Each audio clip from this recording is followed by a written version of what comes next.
Muy bien, han pasado 20 minutos de las 6 de la tarde y con Carlos Raimundi, exdiputado de la provincia de Buenos Aires, secretario general del Partido Solidaridad e Igualdad, ex embajador de la Argentina ante la OEA, entre muchas otras cosas, podríamos hablar claramente de casi cualquier cuestión vinculada a la actualidad de nuestro país, pero esto lo haremos, por supuesto, de modo tangencial, pero también me interesa mucho charlar acerca de qué es lo que pasa con la Argentina y su inserción en el mundo. Estamos teniendo, y en estas últimas semanas se vio también por las declaraciones de Patricia Bullrich, una situación muy compleja con nuestros vecinos o con los países de la región. Problemas con México, problemas con Colombia, problemas con Chile a partir de estas declaraciones irresponsables y ridículas de Patricia Bullrich. Lo otro había sido una agresión directamente del presidente. Y por supuesto también un posicionamiento internacional en el tema Israel, y en otros temas, la salida de los BRICS, que la verdad que nos ponen en un lugar que históricamente es desusado, pero además no está muy claro que nos convenga, y esto es clave para las relaciones internacionales, ¿no? Los intereses de la Argentina por encima de cualquier otra cosa, de cualquier alineamiento vinculado a lo ideológico o vinculado a intereses muy facciosos de un sector de la Argentina y no de todos. Bueno, por eso decía, es interesante charlar con Carlos Raimundi acerca de esto. Carlos, ¿cómo te va? Marcos Cittadini, aquí en Radio 10 te saluda. Bueno, hola Marcos, un gusto poder conversar. Lo mismo, como siempre. La invitación es amplia, ¿no? Digo, pero bueno. Sí. No, primero que las medidas o las posiciones de la política exterior de este gobierno y las medidas de política doméstica son una especie de nado sincronizado, claro. Digamos, son un espejo una de la otra, en función de un mismo proyecto de entrega, de sometimiento a los intereses de las grandes corporaciones, algunas internas como la de Galperín, a pesar de que tiene domicilio fiscal fuera del país, y otras internacionales, ¿no? Así que una cosa repercute en la otra. Y respecto de la política internacional, de las decisiones de política exterior concretamente, nunca estuvo más claro que no nos conviene. Claro. Que está generando daños irreparables. Te quiero acá preguntar algo. Te quiero preguntar acá algo porque es interesante el modo en el que lo planteas. Claramente no nos conviene y genera daños irreparables. ¿Qué parecido, qué diferencias encontrás, por ejemplo, con la política del menemismo? Digo, que también tuvo un alineamiento, las relaciones carnales y un alineamiento con los Estados Unidos, en un mundo que a mí me parece que era diferente que pero en todo caso, ¿qué ves vos de distinto? Y esa es la diferencia. Vos podés tener una misma orientación ideológica, en este caso la hubo, porque era el alineamiento incondicional con los Estados Unidos, inclusive en el año 97, 98, la Argentina también fue designada aliada global de la OTAN, y también se había pronunciado en favor de los Estados Unidos en la guerra del Golfo. Uh-huh. Pero lo que era muy diferente era el contexto. Es decir, yo tampoco estuve de acuerdo en aquel momento. Sí, por supuesto. Quiero ser claro, porque atentaba contra nuestra soberanía, contra lo recordamos nuestra seguridad, y está muy claro eso, etcétera. Pero sí hay que reconocer que había un contexto distinto por una razón casi muy sencilla. Menem asume en el año 89, que es el mismo año que cae el muro. Es decir, que se inicia la etapa de la globalización y de la unipolaridad. Los Estados Unidos habían derrotado al otro bloque, lisa y llanamente. Uh-huh. Todo el aparato financiero de los Estados Unidos se había apropiado del sistema económico que hasta ese momento era soviético, que podía estar en decadencia, pero que era muy grande, que además influía sobre Europa del Este, etcétera. Y por lo tanto, al ponerse por encima y en el manejo de todo el mundo económico, generan una liquidez financiera impresionante. Por lo tanto, ese alineamiento le permitió a la Argentina, y más la libertad económica del liberalismo económico que se practicaba como política interna del menemismo, le permitió a la Argentina financiar el ajuste social, y por eso Menem duró tanto tiempo creando pobreza, creando desocupación, pero disimulándola con una llegada de recursos del exterior. En este momento, los Estados Unidos tienen, que además están en año electoral, tienen un problema económico muy grande, no tanto en su economía doméstica, que se ha recuperado un poquito, sino lo mismo que el empleo, sino en cómo sostener la guerra, primero la guerra de Ucrania. Ellos igual tienen un conflicto también en el océano, en el Indo-Pacífico, para contener a China mediante una alianza con Taiwán y con Australia y demás, que eso también hay que financiarlo. Tienen que financiar la guerra de la OTAN contra Rusia, que la están perdiendo, y que les ha generado, en lugar de el efecto que ellos buscaban, que era ampliar el área dólar, reducir el área dólar como moneda del comercio internacional, y encima les aparece el conflicto de Medio Oriente, que se agudiza día tras día. Claro. Quiere decir que si no tienen dinero para sostener esas guerras que son prioritarias para ellos, muchísimo menos van a tener para que el Fondo Monetario financie a Milei, ¿no? Pero además, porque si no, ¿sabés qué? También quiero aclarar esto, y es importante, porque si no parecería que yo podría sostener que si hubiera ese dinero, se justifica la posición en política exterior. Tampoco, ni aún cuando ellos tuvieran ese dinero para financiarlos, que no lo tienen, y por lo tanto ese es un gran problema macroeconómico para Milei. Lo que ha hecho Milei, por eso te decía que no nos conviene, porque hay una realidad, Marcos, pero una realidad tan evidente, que hay un mundo en ascenso y un mundo en declive, que ese mundo en ascenso crea nuevas instituciones, se amplía.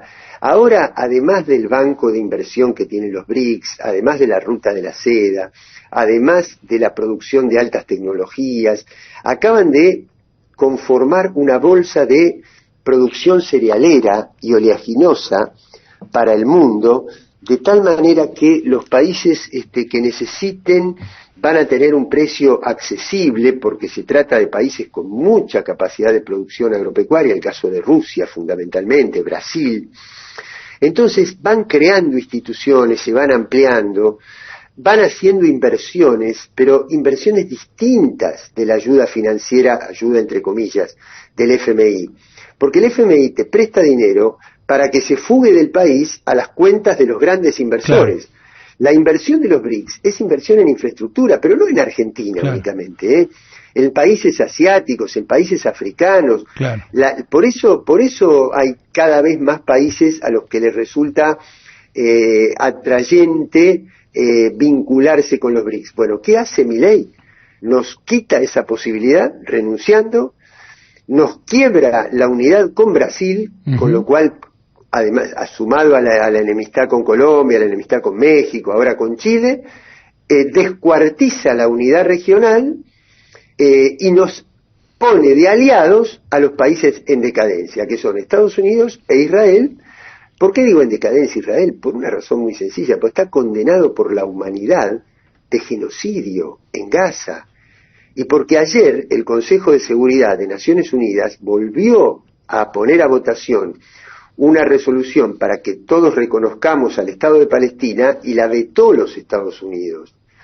Pero todo el mundo está pidiendo eso, como todo el mundo pide el levantamiento del bloqueo de Cuba, y este hombre nos pone debajo, porque ni siquiera a la par, lo mostró cuando se arrastró para ver a la militar que vino del Comando Sur, a Laura Richardson, nos pone debajo de los dos países que representan la decadencia y el declive del capitalismo financiero globalizado tal como lo conocemos. Claro.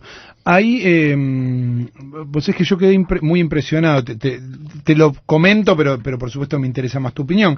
Quedé muy impresionado en alguna de las veces que asistí, cuando eran virtuales, a uno de los encuentros de los BRICS, uno de los que se rumoreaba que podía suceder que la Argentina fuera incluida, entonces le presté más atención, y escuché o vi un discurso de Jair Bolsonaro, un tipo que claramente no es un personaje cercano a lo que nosotros pensamos, y sin embargo el discurso en los BRICS era un discurso que estaba directamente relacionado con los intereses de Brasil y era casi elogioso para ese bloque y para las posibilidades que a Brasil le daban. ¿Por qué digo esto? No sé si pasó todas las veces que Bolsonaro habló en los BRICS, porque solamente asistí a esa, ¿no?